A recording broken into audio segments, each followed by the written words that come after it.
Welcome, everybody. Welcome to the next episode of Talking Sports Stuff and Things with Chuck. I am your host, ironically, Chuck. We are on location here today, on location at the Billick household, the Chud Nasty pregame party, as we like to call it. So any distractions, noises, anything you hear in the background, it's all organic. We're kind of doing this on the fly. But first on location podcast I've done. And I am not alone for the first time. I am not alone here today. I am not doing this podcast wrapped up in my lonely spare bedroom. Today, I have some special guests. I got my brother here sitting to my right, my brother Justin. Feel like Justin, say hello. Hello. That is hello. That is Justin. Thank you for joining us. I also have to my left, visiting from North Carolina, coming in from Raleigh.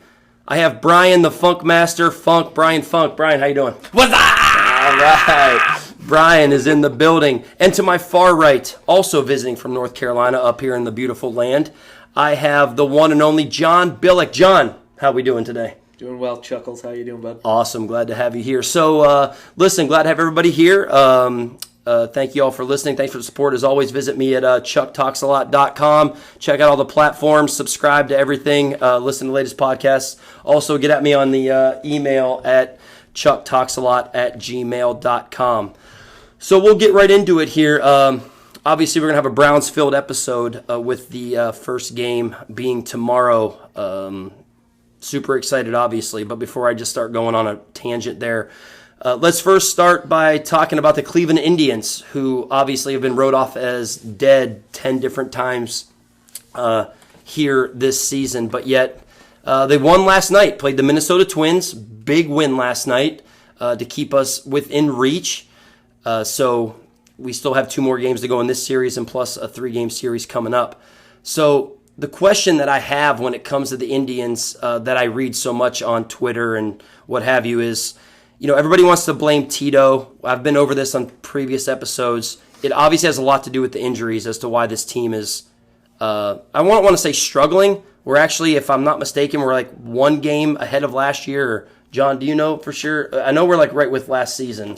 I don't know how it compares to last season, but it's not far off. Yeah, I know. Even so, if we're within 3 games of last season, let's just say that. The fact that we're doing that with the injuries we've had has been great. So here we are. You know, we struggled against I wouldn't say struggled. We got dominated by the Tampa Bay Devil Rays. So the fact that when we come back now here and, you know, I thought we looked well against the White Sox. You know, okay, and not tremendous. We'd like to sweep them, but you know, a split, like whatever. But you know, we beat the team that mattered, which was the Twins. And if we beat them 2 more times, you know, tonight and tomorrow, there you go. You're right within reach again. So my question to you, I guess, would be this, John. So obviously, you being an avid Indians fan as I am. If you were to throw out a percentage chance, we love putting things in percentages. That's a great topic that people love to talk about. It's a great way we love to put things. What percentage chance do you give the Cleveland Indians of, let's say, winning the division? Not just making the playoffs, but winning the division. Winning the division, I'd say at around 20%. That kind of sucks. Yeah. I'll admit it. It sucks. They're 5.5 back. They do have 5 games left against the Twins the remainder of the season. The first one starting tonight. Obviously, they won last night. They picked up a game. They have tonight and tomorrow. They got 3 more. I believe next weekend is when that series is. So they have the opportunity to take those games that they need. The problem is the Twins have the schedule advantage. They have the White Sox, the Royals, and the Tigers pretty much the rest of the season. The Indians do have pretty simple games. They do have, I believe, the Royals and the White Sox again before the season ends. Right. I could be wrong, but they also have the Nationals to end the season in Washington. So they do have to do the pitcher has to hit. There's no designated hitter. It's an interleague game. So that kind of throws a little bit of a monkey wrench into how they're going to finish the season. And this is going to come down to the last day of the season. Right, so like, and as I talked about in my last podcast, I talked about the pitchers hitting and how ridiculously stupid that is, especially since it's split between the 2 leagues. So yeah, so here we are. We're going to come into this, you know, like you said, it's going to come down to the last series or last game even. big chance in that, obviously, with how close this race is between not only division, but just our wild card race with Tampa Bay and Oakland. So, like, I guess my question what bothers me is how, as Major League Baseball, when you schedule this out, like, they obviously do a pretty decent job. I got to give Major League Baseball credit. They do a decent job of how all the division plays each other to end the season. So, I mean, you're going back and forth between everyone. You're playing the Royals and the Tigers and the White Sox and the Twins. Like, that's great. That makes a whole lot of sense because that can make for a lot of excitement. But then you give us our last series against not someone in our division, not even in our league. We're playing against the Nationals. So now, if let's say we're tied or within a game or two of whether it be the wild card or division, whatever it is, then all of a sudden we have to go into a series and completely be at a complete disadvantage, not only against that team, but against the hope we have against catching these teams that are ahead of us, because they're going to get to play with their designated hitter. They're going to get to have that extra bat. We're going to be throwing, Plesac up there to bat.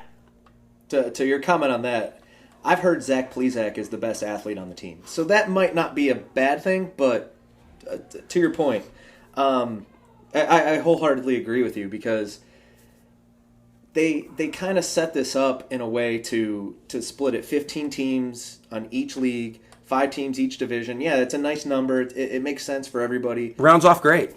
But they've continued this interleague play thing like it's a novelty. It was a novelty back in 1997.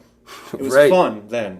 It was like, hey, we get to play the I remember going back, just the side tangent, we went to St. Louis for a weekend series, the Indians and Cardinals, back in the late 90s because we wanted to check out a new ballpark. And it was an interleague play game. It was fun. Like that was the appeal of we get to go to ballparks we'd never have another opportunity to go to. Sure. Because the Indians get to play a National League team. Now it's like there's really no point of it. You know, it kind of hinders a lot of those things, and it's going to come back to bite the Indians in the butt at the end of it because, you know, we could be coming down to the final days of the season. The Indians are a game out of the wild card, a game out of the division, so, you know, and even you know, stretching to try to find a way to win the game, and they have a pitcher at bat in the middle of a game in a key situation. Mm-hmm. It does hinder that ability, and every now and then it kind of just falls that way, and it's unfortunate the Indians are getting the short straw this year. Gonna bite him right in the A butt. That's correct. It absolutely is. Thank you for that. But so yeah, sorry. No, go ahead. Go ahead. But no, I would have to agree with John. Like I heard his percentage, and you know, looking at the. I mean, I'm not the Indians aficionado at all, but they're in their most brutal stretch of their schedule right now, and they took 2 out of 3 in Boston, which was bad because we needed, you need them to go 0-3 there, and then obviously, you know, the Tribe got the win, 2 more games against the Tribe, 3 games against the Nationals, which Nationals are, you know, they're not, you know, they're no slouch. Team. They're a playoff team. Yeah, exactly. And then 3 more games against the Indians. So that's like the roughest stretch. But then it's 3 games White Sox, 4 games Royals, 3 games Tigers, 3 games Royals. Yeah. And those are that's just all wins. Yeah. That's all W's. So, I mean, Indians are, you know, they're playing for a wild card. There's just no. Right. Yeah. I mean, even if you sweep the Twins right now, like, even if you just, sweep it's just not fair. Like, we need to petition the MLB. It's just not schedule review. I think that sums it up the best. Yeah, you could sweep the Twins fair. the rest of the season, and it might not even matter. Yeah, like you could win all 6 games, or the 5 remaining games. Yeah, that could bring him a half game in conceivably, but then they're playing the Twins or the White Sox, Royals, and Tigers the rest of the way, and it's they're all wins, and the Indians are going to lose a few. They're going to sprinkle a few losses here and there. Yeah. So it's a super tough go for the Indians right now. They're up against it with everything we just talked about. Mm-hmm. I mean, we just played the schedule game essentially. They're up against it there. Yeah. And adding to that is obviously, as I've beat this dead horse into the ground over the past 4 weeks, the injury bug that has just clobbered this team from the beginning of the season, and then losing Jose Ramirez might have been, I don't want to say a nail in the coffin because I still think we can make that wild card spot, but it was sure a couple shovel loads of dirt being pulled out of the coffin. I still think they have the wild card. Mm-hmm. If you wanted to ask me a percentage on the wild card, I'd say it's probably close to 75% there. Okay. They have to be. They have to play the same baseball they've been playing, for the better part of the season. Like not the best baseball they've played, but if they're just consistent the rest of the way, I think the way that's totally what you got to play for, because at that point when you're taking on, like, that's all you have to do. You just have to get to the point where you are control your own destiny, because the winning the division doesn't matter at that point. When you get to the wild card game, you win that game, and then you got the Twins. Exactly. So it doesn't matter that. I mean, it does matter. It would be great to just go right into the division series. That one game playoff, it still bothers me. It's as sketchy as it gets. Even back in is 2013, it's still haunting. Yeah. You don't score a run. I mean, come on. I mean, it's one game. Baseball just isn't like the rest of the sports. We like to look at it like, football's great because every game matters, whether it's college, NFL, every game matters. Yeah. Or when you're in the playoffs, that one game and you're out. Like, we love it. We live off it. It's cool, right? It's great, but that's not every sport. And that narrative just doesn't fit baseball. No. So that one game playoff, it sounds cool, but then when you're in it and if you're on the short end of it, it's like, wow, that's it. It's over. Yeah. We're not playing best of at least 3 here. It's very odd because every game you play in baseball is a series. You play 5,000 games a season. Why would you have one playoff game? And every one of them is a series. All right, next, who are we playing next? We're playing the White Sox. Okay, you play them for 3 games. Yeah. You don't play them for 1. So the whole season's built on 3-game series minimum. Yet all of a sudden, they expand. The idea of expanding the playoffs when they did it, I liked it personally because it was like baseball needed more excitement in a playoff atmosphere. Like, you need more teams to be a part of it, and so it all sounded great. At least I was a fan of it. But a 1-game play-in is just, I don't know. It's tough. It's a tough pill. But to be fair, it's baseball. If you're on the right side of that, it could lead to a magical October run. Sure thing. Because baseball is such a fickle sport. You do well in that one game, it could lead to a momentum shift that could carry you through October. And that's 100% true. And that's baseball. So that's that's making me feel better about the situation that the Indians are in, especially after last night's game, because the Indians were dead to rights. They're down 2-1 in the 8th inning. They haven't shown any life in any game over the last week. Like they had a couple big offensive outings against the White Sox in that 4-game set, but they also had 2 very poor outings where they just chose not to score runs and just looked disinterested. Disinterested, and I remember listening to a game on the radio where Tom Hamilton said they just seemed disinterested, and that's very disappointing to hear in September. Sure. So it's when you hear them try to like, you're trying to get excited about this team, and it's, as a baseball fan, it's, if you can get into the show one way or another, you get into the dance, you get that one game, if you win it in a big way, it can carry you. Just not to hurt anyone's feelings here, because it hurts mine. A couple years back when the Yankees won the 1-game playoff against the Twins, they got shelled in the first couple innings in that game, if I remember right. Yep, absolutely. It was against the Twins. Yep. They were up, 4, 5, 6 runs early in the game. Yankees came back, won that game, and then they came back from a 2-0 deficit to beat the Indians. Stomped us. In the division series. Yep, absolutely. So, and then they were, 2 outs away from winning the American League Championship until they lost it in 7 games to Houston. Yep. So you look at it from that stretch, it's possible. You just got to. It's baseball. It's such a weird sport. It is. It's a sport like no other. If you get there, you're in. You have a chance. It's just whoever gets hot. It's honestly like whoever's pitching gets hot, and whoever bats gets hot. The Indians have the pitching staff. They have the horses to do it, and that's sort of keeping me optimistic. Yeah, and I was gonna say, when you talk about the injury bug, like, and obviously you want to win a World Series, right? Obviously, but from what I've seen, though, is like the silver lining to the injuries is that now all these young dudes have started to step up. Like Kluber goes down, Carrasco goes down, insert young talent pitcher, and then all of a sudden you're sitting there and you're like, dude, this is the future. Like that, and not to see, I'm going to jump the gun here, but you look at that like relation to the Browns, like Kirksey goes down or Schobert goes down. Guess what? Taki and Mac Wilson are coming in the game. Right. And then you get to see that young, hungry talent. And in baseball, it just seems like it's such a longer process before guys, finally get there. And sure. It's like they just dominate, AAA ball forever, and before they ever get called up. Right. Because it's like, yeah, that guy's got however many 20-something home runs in AAA, but are you gonna who are you gonna move to put him there? Are you're like, yeah, he's a great bat, but he's not as good a fielder as this guy, or are you gonna? What are you gonna do? You're gonna not play Carlos Santana and put in the AAA rookie? So I don't know. Baseball's different, but it is super exciting knowing that you lost some really awesome pitchers. But man, the Indians, dude, they might be one of the best in baseball at just finding pitching talent. It's just crazy. 100%. Yeah, Bieber and Plesac, and Savali. Yeah, it's where do they even and honestly that's kind of your future. Oh, it's 100% the future. Yeah, and Kluber's injured, and it's he's the Kluber. You have love for him, but everybody's time comes to an end, and Savali, and it's going to happen. You're going to just have changing of the guard, and it's pretty awesome to know that you have all that talent just waiting, in the waiting in the wings. Bullpen. Right. Savali started the season in Double-A. Yep. And made his way to the Tribe roster. I think he's starting tonight, if I know that. I think he is, yeah. And we saw last night. I was talking with my dad about it. He's 3-3, I believe, on the season, his record-wise, which is, okay, but he's got a 1.94 ERA. Right. Mm-hmm. And he's pitched 6 innings in all 7 of his career starts in the big leagues. He started the season in Double-A. That's just a huge...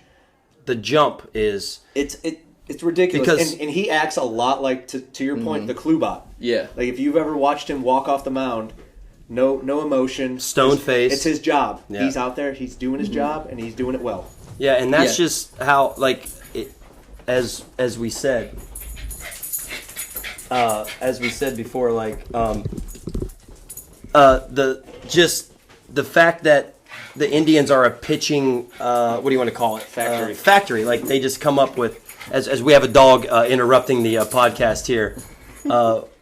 We have, and we're getting a box of koozies. We're getting a message right now that we have. There's a box of koozies. So is interject this the here. Crew? I'm getting. We're getting. Okay. There has just been an influx here right now of Cody holders for your beers that say, "Listen to Chuck talk." I listened to Chuck talk before it was cool, and we have a box full of these koozies right now that we're looking at. So I'm a little overwhelmed by that. So I'm sorry that I'm at a loss for words right now. So I apologize that I'm stumbling over my words, but. I just realized that live right now I was interrupted with a box of koozies made about what's happening right here. And it's actually insanely awesome. Yeah. So sorry for that interjection. We'll get back to that at a later time. But so as we were saying, and I've actually labored this point before, that the Indians actually are, I don't think they get recognized for being the pitching just factory, if you will, that they have been, and obviously, as you just stated, Brian, will continue to be. Yeah. So, which hey, was Bieber the one? And I should be shamed for this with the bell and everything. Was Bieber the shaking in his boots? No, that was absolutely. Ryan Merritt. That was Ryan Merritt. Ryan Merritt. Who we've never seen since. Okay. Yeah, we've never seen since. Yeah. He ended up getting hurt after that. Just for a fun fact for anyone. Okay. Right. He got hurt after that. Went through some rehab, and then.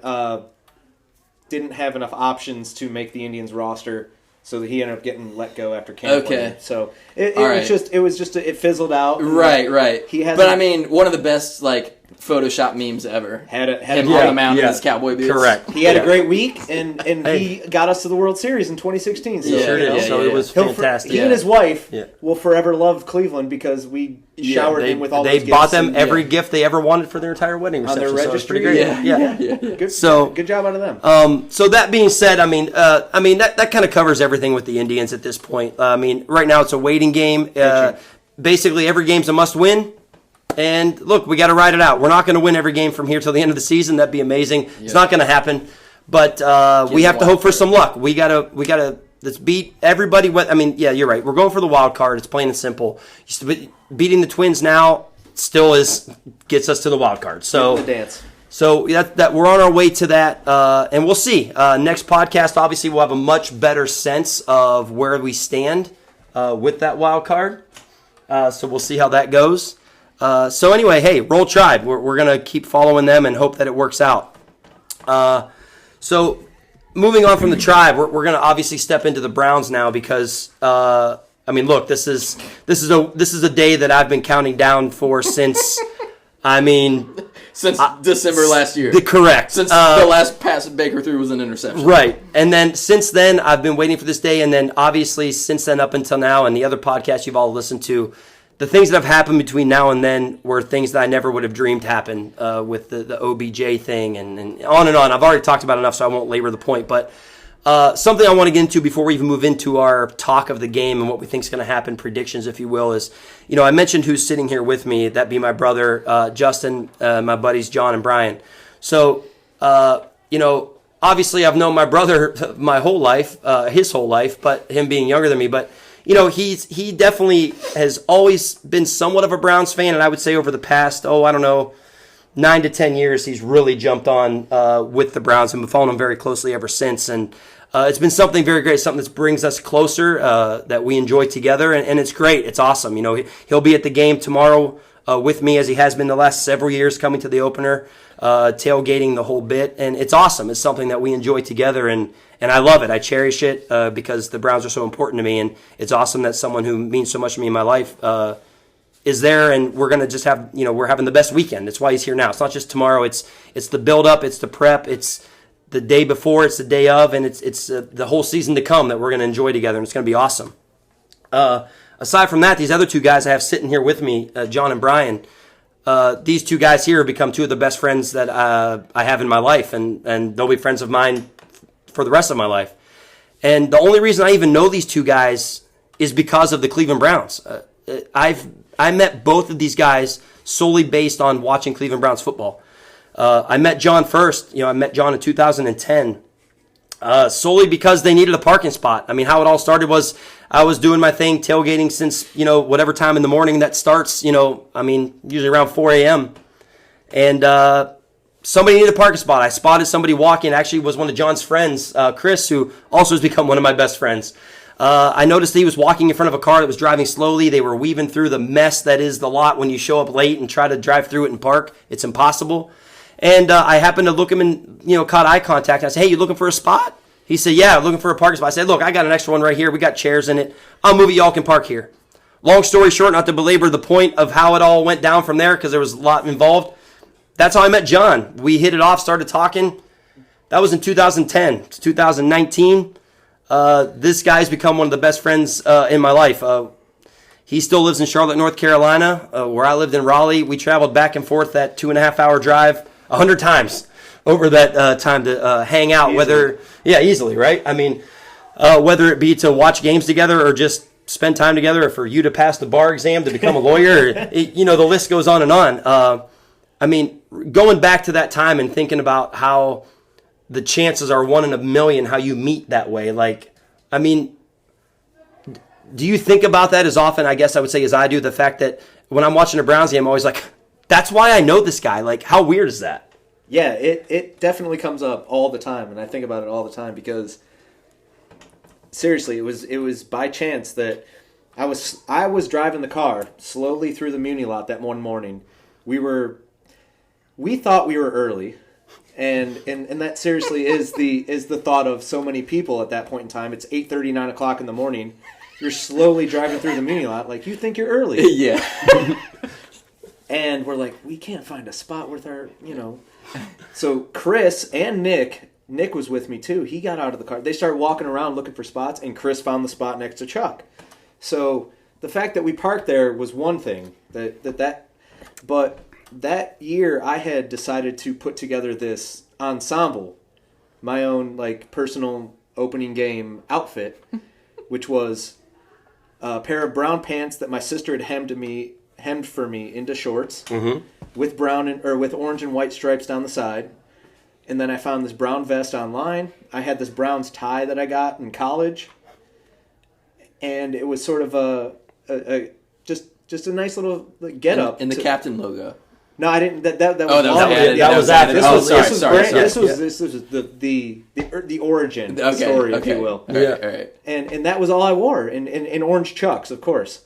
And I got out of the car, and I think Jen approached me almost immediately, Chuck's wife Jen, and said, "I need to take a picture of you." because I think we figured out what my fiance is going to wear during our wedding. And I'm like, this is weird, but I'm not upset about it. Because now it doesn't seem weird, but we all got to remember, we don't know this person at all. Right, yeah. So then she explains that they're having a Cleveland Browns themed wedding, which is just, bombshell. I'm like, this makes a lot of sense then. So they just take a picture of me, and then we just begin talking the entire day. And all of a sudden, it's just, by the end of the day, they're, hey, these are our names, find us on Facebook. These are our names, find us on Facebook. Let's all be friends. And throughout the years, it's just been just messages and messages. And then this was before I had moved to North Carolina. After Chuck and Jen had moved to North Carolina, I sent Chuck a message one day. I was just having like a really bad day, and I just said, hey, it's cool to see like all the positivity that you have and like all the motivation that you have. Like you're always in such a good mood and stuff like that. It's just really uplifting. He responded almost immediately, appreciating it and stuff like that. And then that's sort of what just clicked everything. This was long after, by the way, backtracking a little bit, the second time we ever hung out with them was their wedding. Correct. So after we met them at that tailgate, they invited us to their wedding. Because of what I was wearing. That's the only thing. That's what brought us together. Unofficial tailor. But then, long after I sent that message to Chuck, and then all of a sudden it just flooded. Like we became good friends, talking all the time. And then every year since then, it's been setting up this home opener, the Hopener, as we call it. Correct. That's been our thing, and ever since then, they've become part of our family, and here we are. Yeah, I mean, it's crazy. Like, yeah, because it's not just like I'm friends with John. I mean, this has spawned my friendships to 100 people. I mean, you're talking this guy's aunts, uncles, cousins. I mean, the list goes on and on. I mean, this is, standing over here in the corner, kind of observing this podcast. It's John's uncle standing over here, hanging out. Uncle Steve. How you doing, Uncle Steve? Yep. Uncle Steve's over here. I mean, look, this is to a point where some guy who I met in a parking lot, I could call his uncle and say, I want to sleep at your house. And he'd be like, sure, come on down, Chuck, no problem. That's not normal. Like, people don't meet this way, right? This isn't normal. But, that's what not only sports, but Cleveland sports and the Cleveland Browns can make happen. It's insane. It's insane how this has all grown from a stinking, stupid parking lot where we all get together for the same goal, which is for the Browns to win. And we haven't seen a lot of it. We've gone to a lot of losses, but that's how this all starts. I always say that if people who see this as just sports, they're missing the entire point.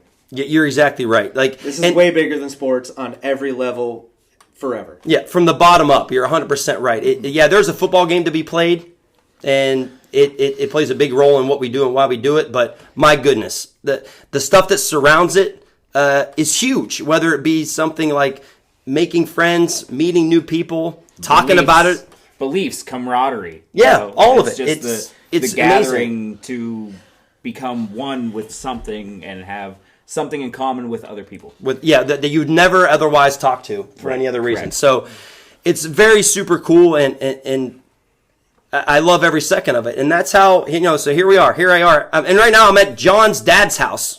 All right, so we're in John's dad's basement. What do you think of that? So welcome to John's dad's basement, the Chud Nasty basement party. Damn. So, and then switching that back over here, so to Brian over here sitting to my left. So same situation. I moved to Raleigh, North Carolina, as I've mentioned before, and I lived down there for a while. And when you live in another state and you're a Browns fan, it's pretty great. One thing that's so awesome about Browns fans is that we are everywhere. And we are, people think that Browns fans are jumping on the bandwagon now. No, as I've said before, just because you stopped paying attention to the Browns, we never have.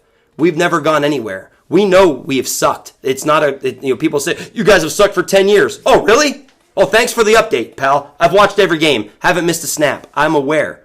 So when you live in another state and you're a Browns fan, what is really awesome is there's a thing called the Cleveland Browns backers, and they are literally worldwide. As a matter of fact, I'll throw this in real quick. Monday morning, I'll be throwing out a link. I'll be on a podcast live with a guy in Ireland who is part of a Browns backers club. He's a Browns fan in Ireland. Ireland.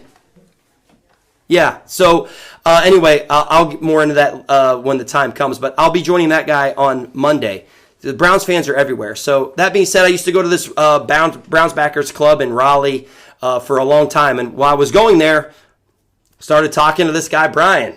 He seems like a cool dude. Like, we hit it off. We started hanging out, like talking, and then it turns into like, hey, what's your number? Let's text, and we text about the Browns. And then it was, hey, what are you doing Saturday? Let's just like hang out instead. Let's just do something else. And then lo and behold, here we are now, 9 years later or 8 years later, whatever it was when we first started hanging out, however many years removed, and this guy's also in John's dad's basement. Yeah. You know why? Because we're all friends, and it's all because of the Cleveland Browns. It's amazing. So anyway, Brian, first of all, thanks for being willing to talk on here with me, because I know that can be difficult because I'm an idiot. Anyway, what do you remember about us being at that Browns backers club, and when we first started, kind of what drew us together that you remember that we're oh, let's sit down and watch these games together and start talking? Oh yeah, no, I know this for sure. But no, so yeah. First of all, it hasn't been 9 years. It's actually it might feel like it's been that long, but but no, it's only 4. Oh, okay. So right. But yeah, no, I was solely okay. going off of how okay. long I lived there. Then I was I don't know what else to say. That's how deep our bond around is. That's right. Correct. So, hey, I'm going to interject real quick because it's important. We don't have to dive into it deep, but we were all together for Game 7. Yeah. Of the NBA Finals. Where the in Warriors blew a 2016. 3-1 lead. Yes. Correct. Yeah, So we showered each other in champagne in Chuck's front yard. we have that bond that will go forever. Yeah, that's right. Continue, Brian. All right, please. all right. So, so Browns backers, you get on the website and Google it, find it, So I go there, and I didn't know about this place, it was whatever, some place in North Carolina. It was cool, there was all these Browns fans and stuff, but it was just a weird setup, but I was at this weird kind of bar thing, and then it looked down over into these booths where seats were, because this is a restaurant, so, and then there's projector screens and stuff. Well, Chuck was always in this specific booth, so the first couple weeks, and this is the Johnny Manziel era where it was born. All right? Sure, that's right. I think it was his rookie year, actually. It was his rookie year. It was. So I remember now. I go there, and we have some games or whatever is, the Brian Hoyer thing started, and we won some games and all that stuff. But yeah, so every time we score a touchdown, there was this dude that would just run around the restaurant with a freaking Browns flag, just running around, woo, woo, woo. And it was funny because we split the bar with Patriots fans. So Patriots fans were one half, and we're the other half, literally right next to each other.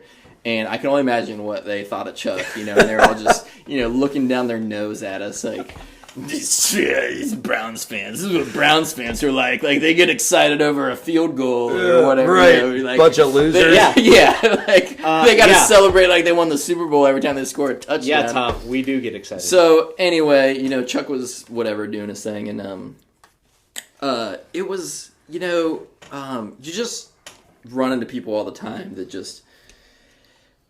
It's cool to have something in common, but at the same time, once you get to talking to them, they just, I don't know, I don't even call it are we sports snobs? I don't know, but when people are just, you're sitting next to the dude and he's frustrated and you're just why are we running a draw play on 3rd and 7 ever, just whatever, you're calling out actual plays, and then you're complaining about a defensive scheme or something we did, and then the old dude's it doesn't have to be an old dude, but just be the casual fan, yeah. All right, yeah, but no, this I'll never forget this because it was the old dude, but he's man, this offensive coordinator is terrible.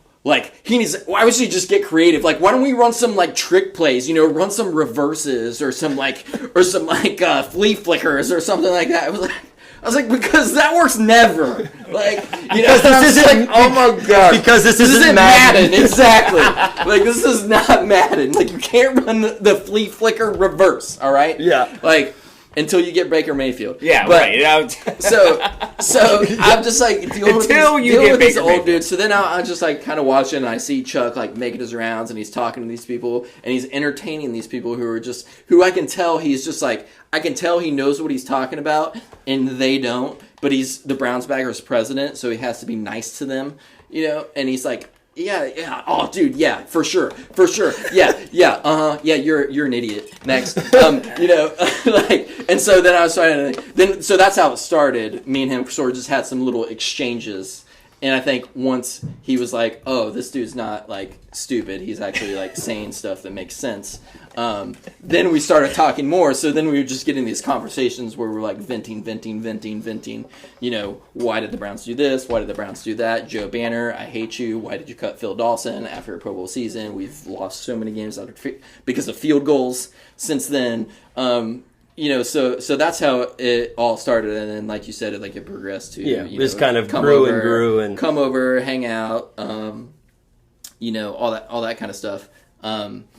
But yeah, just that, and then it turned into, hanging out, and then we are having, my goodness, I don't know, hour-long phone conversations about like 100%. the week, the Browns, I don't know, at the time, shamefully, why we aren't starting Johnny Manziel. But you're right. But it was always, just having these conversations about, all these things that just are driving you crazy because we had all this inept front office, inept coaching, guys that don't know when to challenge, when to call a timeout, have no concept of time management football whatsoever, which, my goodness, we'll be watching Freddie Kitchens so close to see if he knows when to actually call a timeout. Or throw a challenge flag. We haven't had that in 10 years. Spin zone. It's just like... we don't have to do that because we have other things we have to pay attention to this year. Yeah, right. Yeah. Good things, yeah. So as Brian mentioned, which I want to touch on, which I thought was interesting, is he's right. Like, what's so funny is especially once I moved back to Cleveland, Mondays after the game, I was usually off work already, and Brian would be on his way home, say 4:30ish or whatever. Mm-hmm. Brian would call me at around 4:30, and we'd start having our Browns conversation and break down the game, what we were upset about, happy about, what have you. And next thing I know, I'd be in my kitchen and doing some things. I'd look down. We had been on the phone for an hour and 25 minutes of just straight Browns conversation, right? I'd be like, and my wife's looking at me, and I'm like, yeah, look, I gotta get off the phone, bro. We gotta make dinner or something. So, and speaking of that, as she just kind of walked into the room, speaking of someone who puts up with all the stuff that's already been mentioned, that we've talked about with these two, and a million other things above and beyond all of that I could never begin to express. My wife Jen, who I've asked to come on the podcast many times and has declined, has walked into the room and sat down, and appears that she may have something to say. So Jen, welcome. Hey, y'all. So Jen's here. So what's up? What do you got going on? Brian was talking about how you guys first met and how you guys were Browns backers buddies. Mm-hmm. I always mentioned that Chuck and Brian had a little bromance going on. Their little Browns bromance. Mm-hmm. It's very true. And, if I wasn't married to Chuck, that would be... You'd be suspicious. I would be a little suspicious. But yeah, it was a good thing for Chuck to actually have an outlet other than me to talk Browns goodness with. So that would be many overtimes at the Browns. Can I interrupt? Is goodness the right word? Greatness. Greatness. At the time, though, like... Oh, no. Misery. Browns Yeah. poorness. Poorness. Therapy. Therapy. To steal a quote. Yeah, therapy. Therapy. Yes, therapy. Yeah. Which is actually, what I was going to say, actually is what kind of, I feel like, is what sort of led to all of this, like you doing the podcast, is how many times, like, we would text, and I know you were in on this too, even though, we're not group text or anything, but it's like, yeah, me and John, and talk about that, but just the local radio stations on Cleveland and just how freezing cold takes all day, every day. Right. And it's just like, we can do this better than, we can do it better than him. Sure. Who likes Aaron Goldhammer. Like, am I allowed to say his name on a podcast? First of all, like, yes, can you there are. be a Twitter poll? No, you are allowed to do his name, but we can't even. I don't even want to go down that road. Okay. We're No, not but going I'm down- just saying. But like, you're correct. Nobody likes him. We are Like, gonna have nobody. We're gonna have to beep out his name after you said that. Yeah, So we'll just okay, beep out okay. his name. Because we're already running this thing way long, and we haven't even Yeah. talked about the game yet. Yeah. So we can do that We at a can't go later down time. that road. All right, all right. We're 40 minutes Right. into a podcast. Yeah. We'd need another 40 Yeah. minutes Just to rip that sorry excuse for a radio host. But Correct. you know what? The problem is, he'd love it. He would Yeah. love it. Oh, You know yeah, what? dude. Because He's calling- you're right. Yeah, I'm calling gonna. I've never edited a podcast. I might have to beep his name out because Beep his name, it's yeah. too much credit. Yeah. It's too much credit. So anyway, I should have said but- the horse poop eater. right. Yeah, you that's fair because that's the best Yeah. way to Yeah. relate to him. Yeah. So thanks for the surprise visit. Hey, absolutely. Did you have anything else you wanted to add, or are you just looking to kind of jump in and just hang out for a little bit? Just jump in. And Oh, hang that's out for a cool. little Totally. bit. So, and I also know I like your Coldie holder you have there on that beer. Yes, uh, I listened we- to Chuck talks a lot before. It was cool. Yeah, we've already acknowledged that, and it really took me by surprise earlier when there was a whole big. As we listen to this back later, it's going to sound terrible, but that's okay because I like to do this very organically. So it was. Absolutely, I got handed one of these and I shed a few tears. And that's so it's very very cool. very emotional and very I don't think awesome. I don't of think all he's of these processed people. it yet. No, He it's hasn't. it's Definitely not. It's Yeah. it gripped my heart. I'll tell you that. Yeah, So she was it'll- concerned that we weren't staying hydrated down here. So Yeah, so she had to make sure that we read it. I Yeah. did. So all of that being broke in, the fact, Justin, do you have anything you want to add that you need to throw in here? I mean, go Browns. Here we go. okay, which is essentially all that needs to be said. So the fact that I don't want this podcast to go for an hour, we'll do our best to. Obviously, I'm not going to go around here and ask who do we think's going to win and who do you want to win. I mean, it's ridiculous. We all know that the Browns are going to win tomorrow By a million. by a million points. It's quite evident, and so we don't need to get into that much of it. We don't need to break it down by play. I mean, I actually do have a question about it, and it's not like who's going to win, but Okay. it's sort of that relation, and it would be, what are you most excited about seeing tomorrow? okay, that's a good question. That's a good question, John. I'm excited to see when Chuck gets in line for the Muni lot. I want to know which car it is. Okay, no, Because in relation to the game. In relation to the game. let me finish, though. Okay, go ahead. The last couple of years, we've been within the first, 10 cars? Oh, Yeah. last year we were within the first 5 cars. Yeah. Can we improve on that? I don't know. I'm shooting for it. That's an important question, but for the game itself, I'm honestly, and I might be in the minority, but I want to see that defense. Okay. Because Marcus It's a good call. Mariota is Yeah. actually not, Marcus Mariota is playing behind I don't want to dive into too much, but their offensive line's beat up. They've got Taylor Lewan's out. He's their all-star left tackle. Myles Garrett's going to have kind of his way. The defense is probably going to take out anything that offense could do.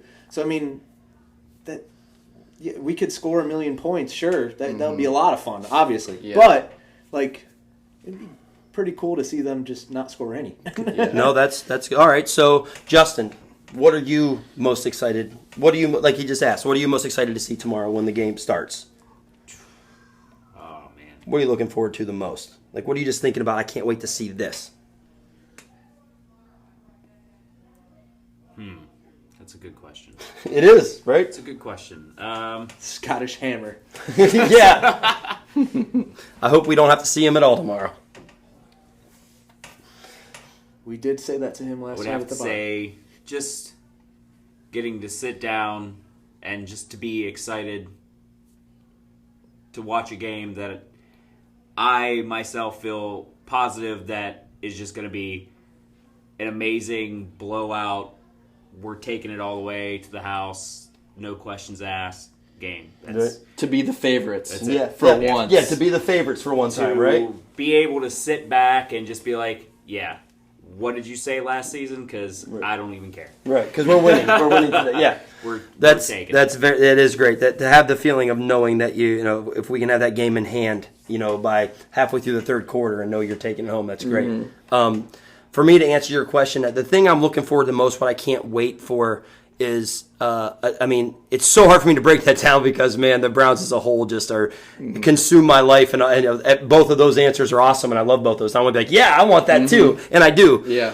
But I honestly, the one thing that I've been thinking about for 2 months that just I can't wait, the first time that Baker Mayfield drops back and throws a touchdown pass to Odell Beckham Jr. That's gotta be there. Is just the moment that for that pass to come out of his hand and all of us to see it, and as that 3 seconds of anticipation of knowing who he's throwing it to, because we're all going to realize it when it's let go, and as you're rising to your feet and getting ready to clench your fists together, and you see Odell's hands coming up, and then when he grabs it and lands in the end zone, just that moment of euphoria and just the feeling of 70,000 people in unison screaming. You mean hand, right? Yeah. Yeah, as he grabs it with one hand. And you know they're going to show it 20 times on ESPN. Correct. You just want to throw a double bird to all of everyone. The haters. Yeah. So that is absolutely probably, of all the things, and there's a million, I could just sit here and ramble on for an hour.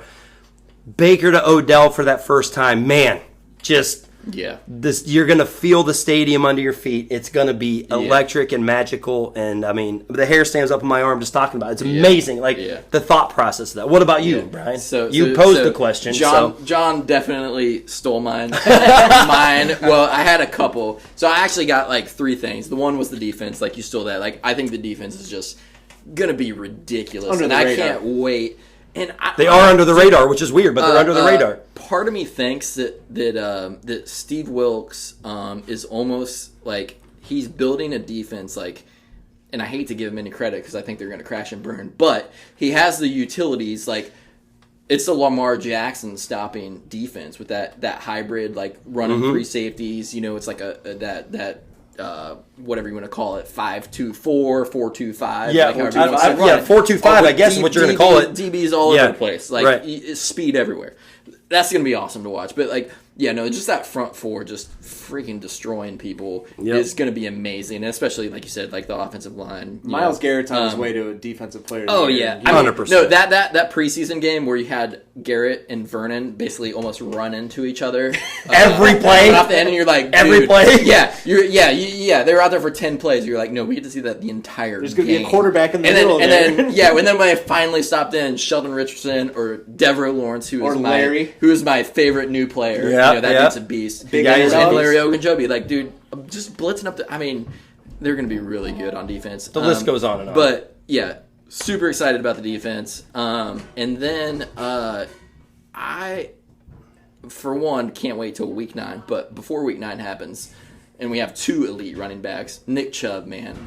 Dude, Nick Chubb. I'm so excited for Nick Chubb. Like, we didn't get to see him run the rock really at all, and the few times he did touch it in preseason, he like ripped off huge runs, and you're just like, dude, that dude is one move away from just taking it to that house. Every time. House calls all day. Every time. Every time. And super excited about that. And then the other thing I'm actually excited for, and come on, Cleveland, like, I hope you're fans, or I hope we're all smart enough and we've all paid attention enough to know what dog check is. And, and Odell's obviously going to give instructions for it in the stadium.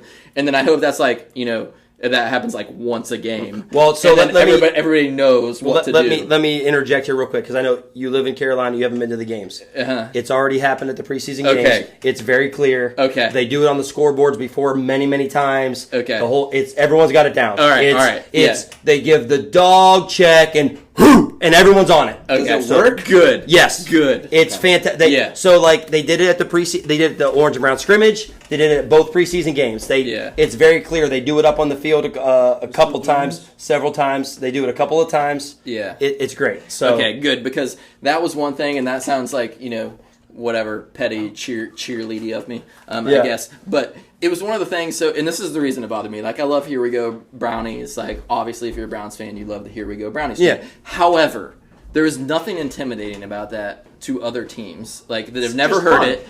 And it's like, we call our team, Brownies, and that's like Girl Scouts. So no, it's a brownie elf. I know it's a brownie elf, but I'm saying, like, and do not like talk bad about it. My coworker who's a Sooners fan, he was like, "Do you guys have any like chants or whatever?" I go, "Yeah, we do. Here we go, brownies. Here we go." And he was like, "That's pretty lame," And I was like, Yeah, you know I'll what? kill you. He's I'll pretty. fight you. I He's fight you. think it's pretty No, awesome. He's pretty lame. But I love. die Okay, somewhere. so that's what I love about Yeah, dog check, because yeah, dog check's yeah. awesome, and it's just sort of that kind of like you're in our Well, house, like so just- so intimidating. they do it up on the board, they do the whole roll thing. call. It's almost like Yeah. the Marines. So when Marines do Yep. the whatever chance they do, and they're like, it's pretty awesome. And So they do it. They've done it both games. I don't know how they're going to handle it tomorrow, but they do it up on the screen. They give Odell saying, they're like, hey, when Kirksey says dog check, y'all say who, and then they do a couple of them back to back. So they've done that many times. So for the most part, I'd say 90% of the people that are going to be in the stadium tomorrow, they've seen it, they get it. So we'll be good as far as that goes. And one more thing I wanted to just say is Vegas.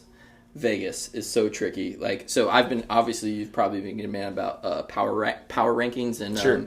and projected wins and stuff. Like everybody's like, oh, Cleveland, like 9.5 wins. I'm like, if we have a 9-win season, I'm gonna be a very upset person. I'll be But disappointed. then, so 9.5 win over under, right? Mm-hmm. Then in the straight up favored, like Cleveland is favored to win 10 games. Like we're the favorites in 10 games this year. And then we're the 6th best odds to win the Super Bowl. Right. So Vegas is just covering all the bases. Oh, sure. Of course they're they covering are. all the bases. That's right. So Third best odds to They're win the not AFC new. now. After Andrew Luck's retirement, third Yeah. best odds to win the AFC. right. So Better you know, than I'm the They're like, going to Chargers cover now. every base. yeah, the 9.5 wins. I'm like, no, sir. Yeah. That's not going to happen. Right. We're winning 12, 20. 19-0. Well, all right. So with that being said, we're going to wrap it up solely because we could keep going on for the next 2 hours, and we could do it with our eyes closed, and it wouldn't be a problem. But we're at 52 minutes now. I hope anyone who listened to this podcast was entertained enough to make it to this point. This is by far and away the longest podcast I've ever done, almost by double. But that's okay. The first time I've had some guests, first time I gave this a run, A, remotely, B, with guests.